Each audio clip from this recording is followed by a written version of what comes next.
Hello বন্ধুরা, আসসালামু আলাইকুম। আমি যে বিষয়টি নিয়ে আপনাদের সামনে এখন কথা বলবো সেটি হলো কার্যকরণ সম্পর্ক। কার্য এবং কারণ দুটি আলাদা বিষয়, কিন্তু দুটি ঘটনার সাথে একটি সম্পর্ক আছে। প্রথম যে ঘটনাটি ঘটে সেটিকে আমরা বলি কারণ, আর পরে যে ঘটনাটিকে ঘটে সেটিকে আমরা বলি ফল। অর্থাৎ কার্য এবং কারণের মধ্যে সম্পর্ক আছে। আমরা জানি নাথিং ক্যানট বি নাথিং, অর্থাৎ শূন্য থেকে কোনো কিছুই সৃষ্টি হয় না। একটা কিছু থাকে, সেখান থেকে নতুন একটা কিছুর সৃষ্টি হয়। শূন্য থেকে কোনো কিছুই কোনো দিন সৃষ্টি হয়নি।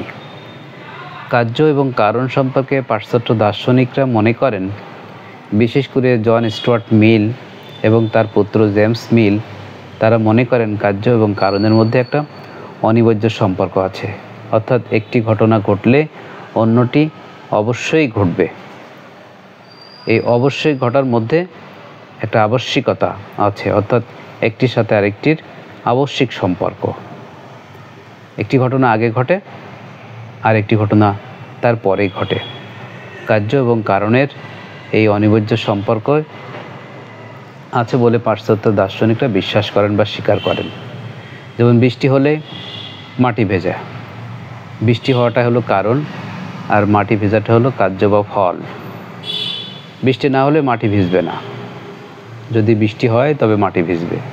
বৃষ্টি হওয়ার সাথে মাটি ভেজার একটা অনিবার্য সম্পর্ক আছে।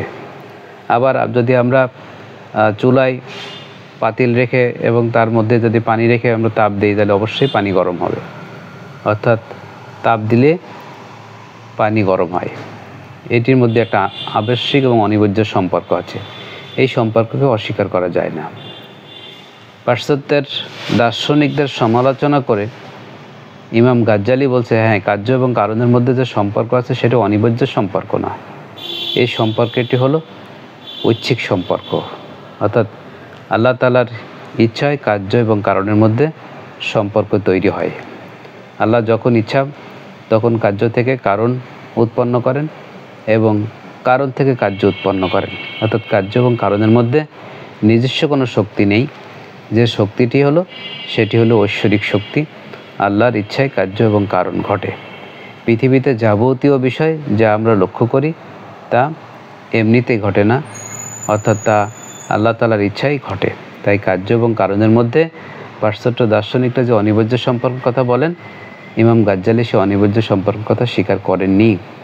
তিনি বলতে চেয়েছিলেন কার্য এবং কারণের মধ্যে সম্পর্ক আল্লাহ তাআলা ঘটায়। আল্লাহ ইচ্ছা করে, তাই কার্য এবং কারণের মধ্যে সম্পর্ক তৈরি হয়। আল্লাহর ইচ্ছা ছাড়া কার্য এবং কারণের সম্পর্ক তৈরি হয় না।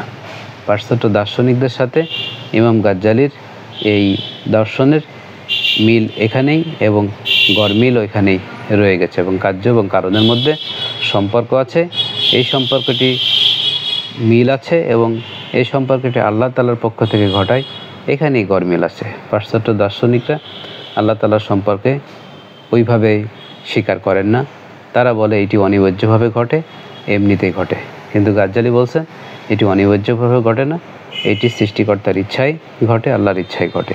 কার্য এবং কারণের মধ্যে এমন কোনো শক্তি নেই যে যারা নিজেরাই সংগঠিত হতে পারে। ধন্যবাদ সবাইকে। সবাই ভালো থাকবেন। আল্লাহ হাফেজ।